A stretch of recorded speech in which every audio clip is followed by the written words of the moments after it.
신라 29대 태종무열왕이 왕위에 올랐다. 이름은 김춘추이다. 25대 진지왕의 아들인 이찬용춘의 아들이다. 어머니 천명부인은 26대 진평왕의 딸이다. 왕비 문명부인은 각찬 서현의 딸이다. 태종무열왕은 용모가 영특하고 뛰어나며 어려서부터 세상을 구할 뜻을 두었다. 진덕왕을 섬겨 지위는 이찬을 지냈고 당나라 태종이 특진배설을 주었다. 28대 진덕왕이 죽자 여러 신하가 이찬 알천에게 섭정을 청하였으나 알천이 굳이 사양하며 말하였다. 나는 늙고 이렇다 할 덕행이 없다. 지금 덕망이 두텁기는 김춘추만한 이가 없으니 실로 세상을 구할 만한 뛰어난 인물이라 할 만하다. 마침내 받들어 임금으로 삼으려 하였다. 김춘추는 3번 사양하다가 마지못해 왕위에 올랐다. 태종무열왕의 죽은 아버지를 문흥대왕으로 추봉하고 어머니를 문정태우로 삼았다. 사면하였다. 654년 5월에 이방부령 양수 등에게 명하여 율령을 자세히 살펴 이방부의 율령 60여조를 다듬어 정하게 하였다. 당나라에서 사신을 보내 부제를 가지고 예를 갖추어 태종무열왕을 계부 의동 3사 신라왕으로 책봉하였다. 태종무열왕이 당나라에 사신을 보내 감사를 표하였다. 655년 1월에 이찬건강을 상대등으로 삼고 파진찬 문충을 중시로 삼았다.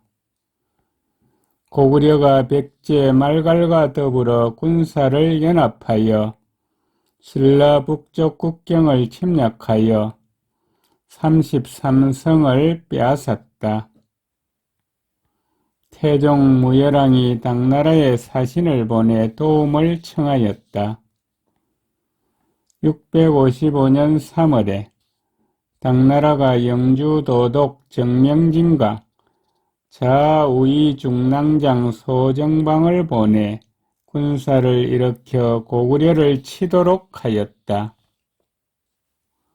맏아들 범민을 태자로 삼고 여러 아들 중에 문왕을 이찬으로, 노차를 해찬으로, 인태를 각찬으로, 지경과 계원을 각각 이찬으로 삼았다.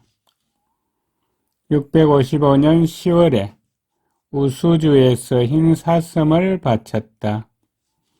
굴불군에서 흰돼지를 바쳤다. 머리는 하나인데 몸이 둘이고 발이 8이었다.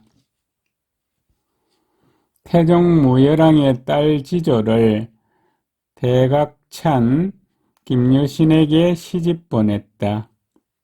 월성 안에 고루를 세웠다. 656년에 김인문이 당에서 돌아왔다. 군주로 임명하여 장산성 쌓는 일을 감독하도록 하였다. 656년 7월에 아들 우무이장군 문왕으로 하여금 당나라에 조회하게 하였다.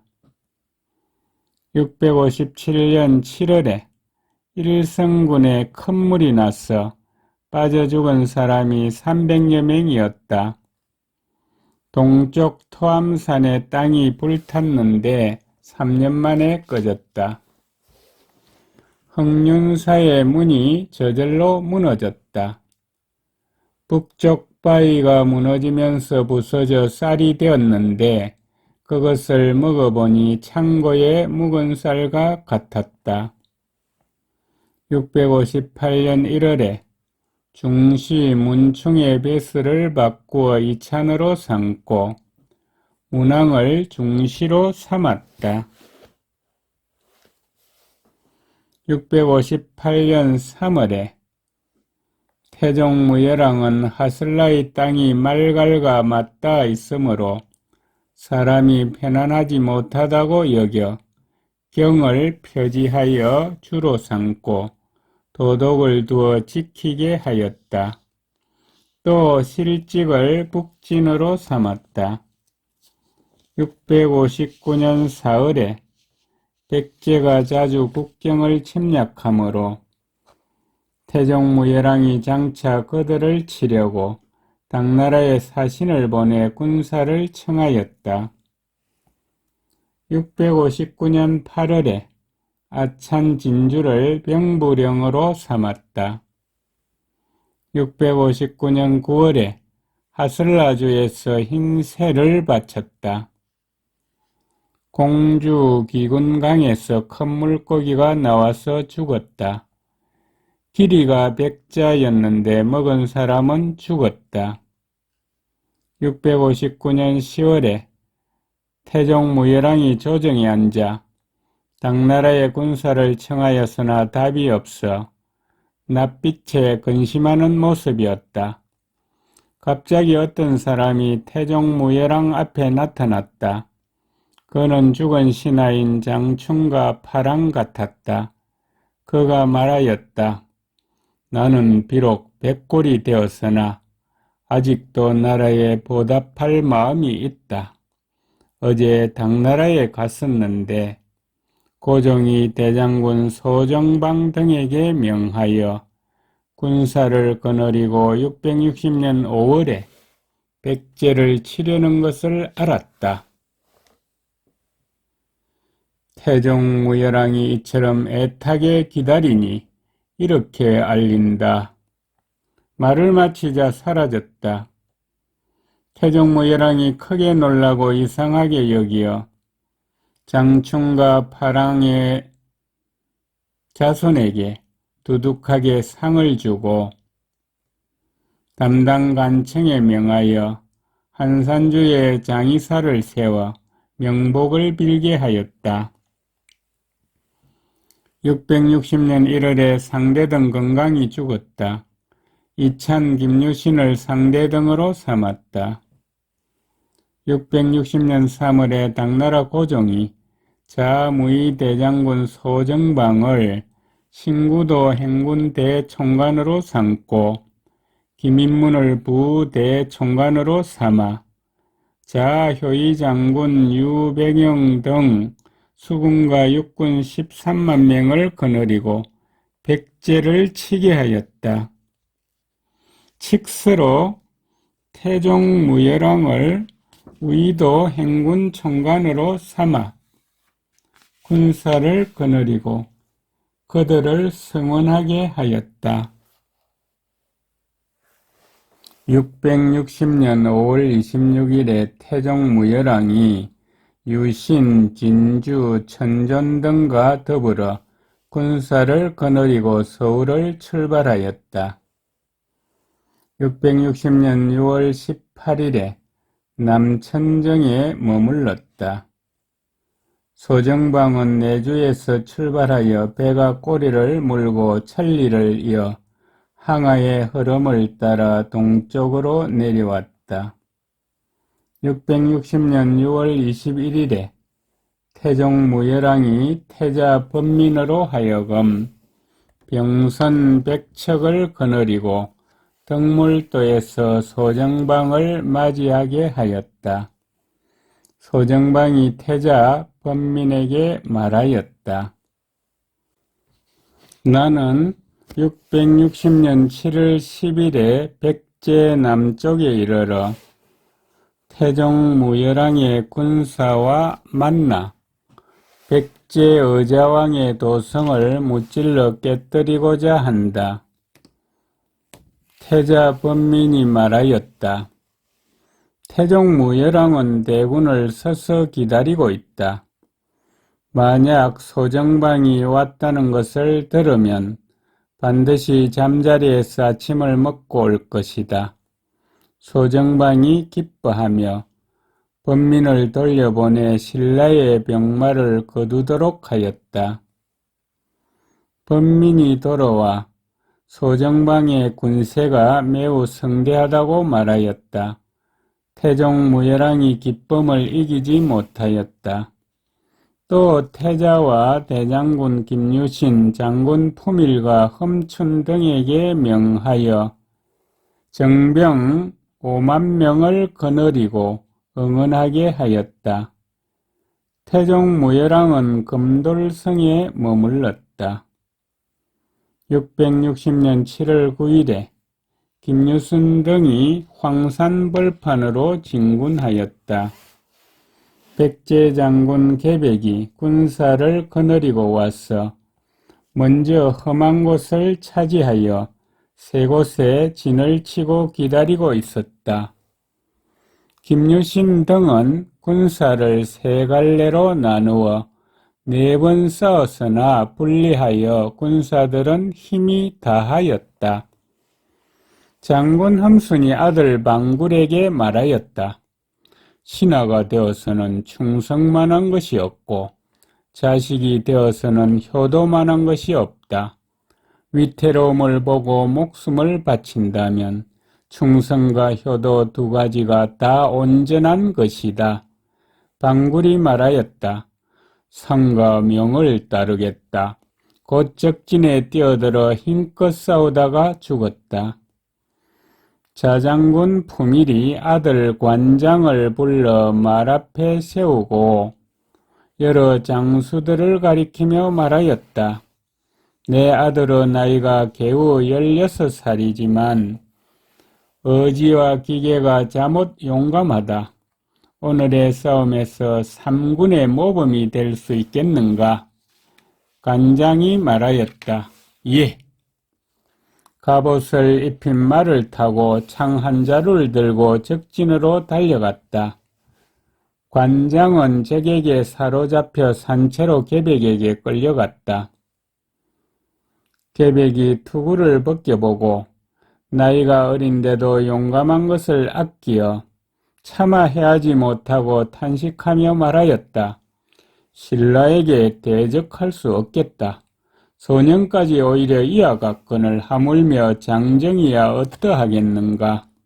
그리고 간장을 살려 보내도록 하였다. 간장이 아버지 품일에게 말하였다. 내가 적진에 들어가 장수를 베지도 못하고 깃발을 뽑지도 못한 것은 죽음이 두려워서가 아니다.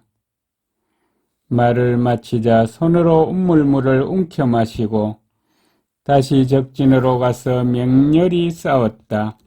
계백이 그를 사로잡아 머리를 베어 말 안장에 매달아 보냈다. 품일이 그 머리를 들자 흐르는 피에 소매를 적시며 품일이 말하였다. 내 아이의 얼굴이 살아있는 것 같다. 나라를 위하여 죽을 수 있었으니 다행이다. 3군이 이를 보고 슬프고 분하여 죽을 마음을 먹고 북을 치고 함성을 지르며 진격하였다. 백제 군사는 크게 패하였고 계백은 그곳에서 죽었고 자평, 충상과 상령 등 20여 명은 사로잡혔다. 이날에 소정방은 부총관 김인문 등과 함께 기벌포에 도착하여 백제 군사를 만나 맞받아쳐 크게 깨뜨렸다. 김유신 등이 당나라 진영에 이르자 소정방은 김유신 등이 약속보다 늦었다고 하여 신라 독군 김문영을 군문에서 목을 베려고 하였다. 김유신이 군사에게 말하였다.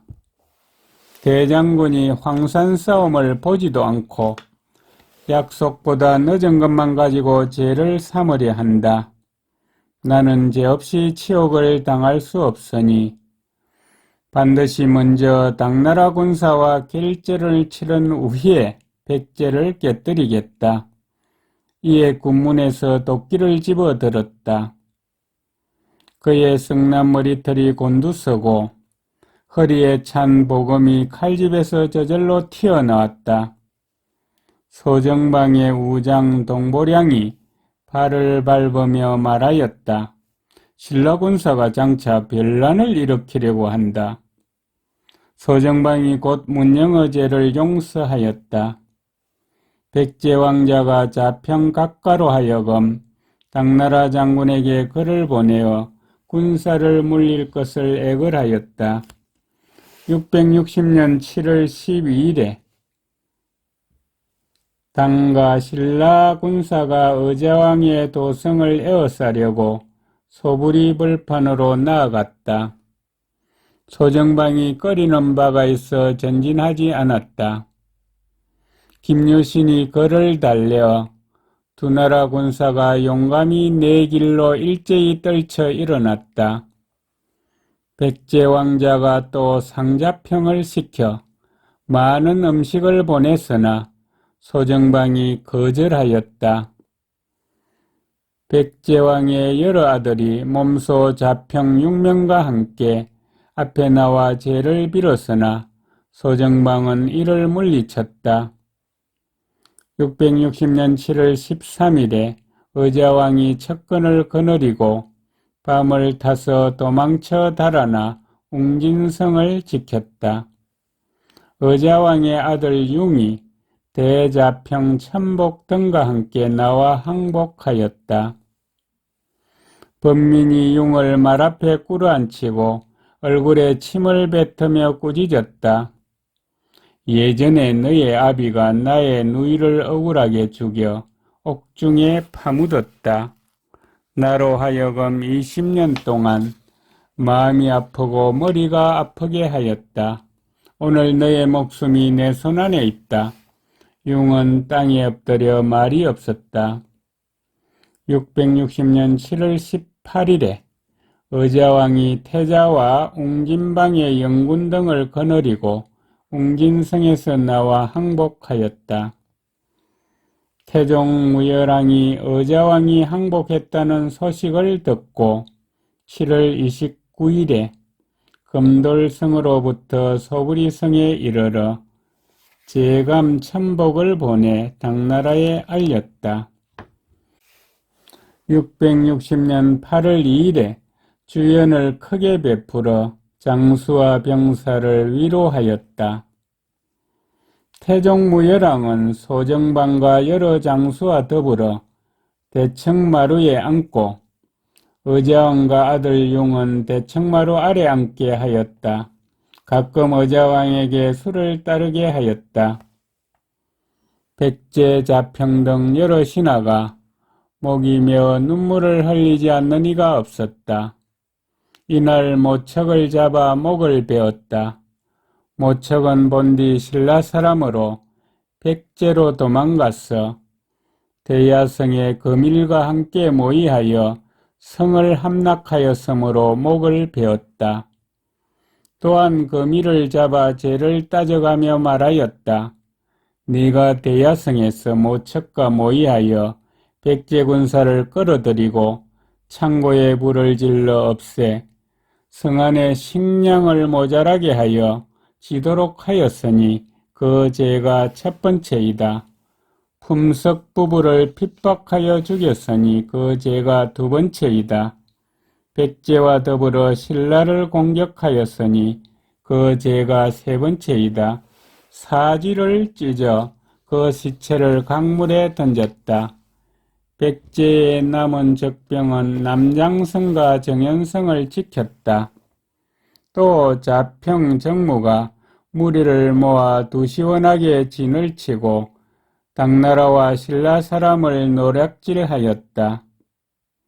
660년 8월 26일에 임전의 큰 목책을 공격하였으나 군사가 많고 지세가 험하여 이기지 못하고 다만 작은 목책을 쳐서 깨뜨렸다. 660년 9월 3일에 낭장 유인원이 군사 10,000명으로 사비성에 머무르며 지켰다. 왕자 인태가 사찬 일원, 급찬 길나와 더불어 군사 7,000명으로 그를 도왔다. 소정방은 백제왕 및 왕족과 신하 93명과 백성 12,000명을 사비에서 배에 태우고 당나라로 돌아갔다. 김인문이 사찬 유돈, 대남아 중지 등과 더불어 함께 갔다.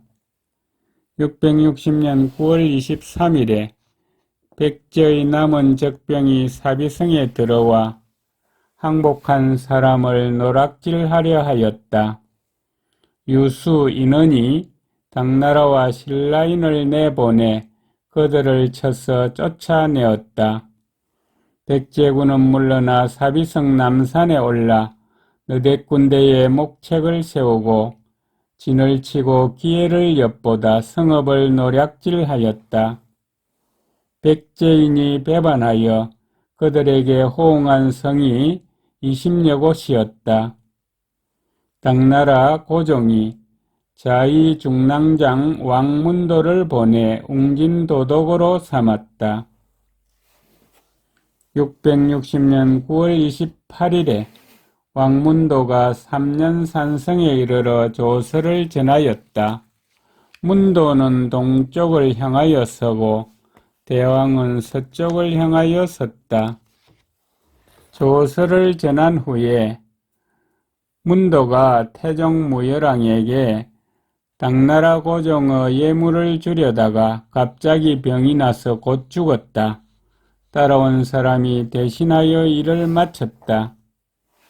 660년 10월 9일에 태종무열왕이 태자와 여러 군사를 거느리고 이래성을 쳤다. 660년 10월 18일에 그 성을 빼앗아 관리를 두어 지키게 하니 백제의 20여 성이 두려움에 떨어 모두 항복하였다. 660년 10월 30일에 사비성 남쪽 고개에 있던 군사와 목책을 쳐서 1,500명의 목을 베었다. 660년 11월 1일에 고구려가 칠중성을 침략하였다. 군주 필부가 전사하였다. 660년 11월 5일에 태종무열왕이 계탄을 건너 왕흥사 잠성을 공격하였다. 7일째에 이겨 700명의 목을 베었다. 660년 11월 22일에 태종무열왕이 백제에서 돌아와 공을 논하였다. 계금군졸 선복을 급찬으로 삼고 군사 두지를 고관으로 삼았으며 전사한 유사지, 미지활, 보홍이, 설류 등 4사람에게 관직을 차등있게 주었다.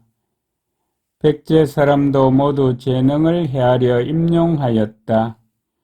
자평 충산과 상령, 달솔 자가는 일길찬의 관등을 주어 총관의 직위를 맡기고 은솔 무수는 대남아의 관등을 주어 대감의 직위를 맡기고 은솔 인수는 대남아의 관등을 주어 제감의 직위를 맡겼다.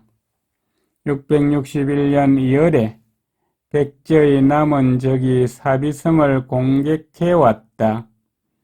태종무열왕이 이찬품위를 대당장군으로 삼고 잡찬문왕, 대아찬양도, 아찬충상 등으로 그를 돕게 하였다.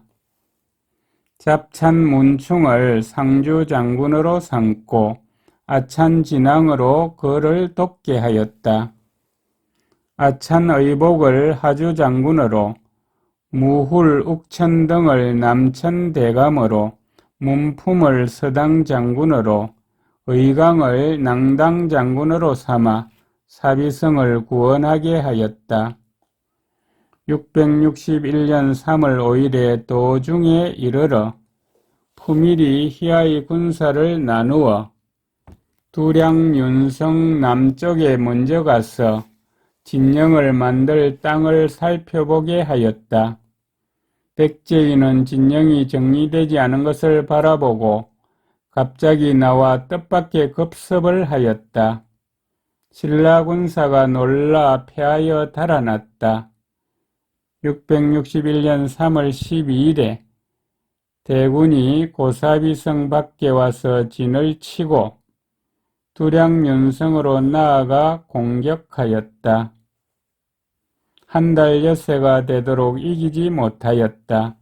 661년 4월 19일에 군사를 되돌렸다. 대당과 서당이 먼저 가고 하주의 군사는 뒤따르게 하였다. 빙골량에 이르러 백제 군사를 만나 서로 싸웠으나 패하여 물러났다. 죽은 사람은 비록 적었으나 잃어버린 병기와 수레가 매우 많았다. 상주 낭당은 각산에서 적을 만나 진격하여 이기고 마침내 백제 진영에 들어가 2,000명의 목을 베었다. 태종무열왕은 군사가 패하였음을 듣고 크게 놀라 장군 검순, 진엄, 천존, 죽지를 보내 군사를 도와 구원하게 하였다. 가시해진에 이르러 백제 군사가 가소천까지 물러났다는 것을 듣고 돌아왔다. 태종무열왕이 여러 장수가 싸움에서 패하였으므로 벌을 논하는데 차등있게 하였다. 661년 5월 9일에 고구려 장군 내엄신이 말갈 장군 생해와 더불어 군사를 합하여 술천성을 공격하였다. 그들은 이기지 못하고 북한 산성으로 옮겨가서 공격하였다. 그들은 투석기를 벌려놓고 돌을 날려 보냈다. 그것에 맞은 성각희와 집이 번번이 무너졌다.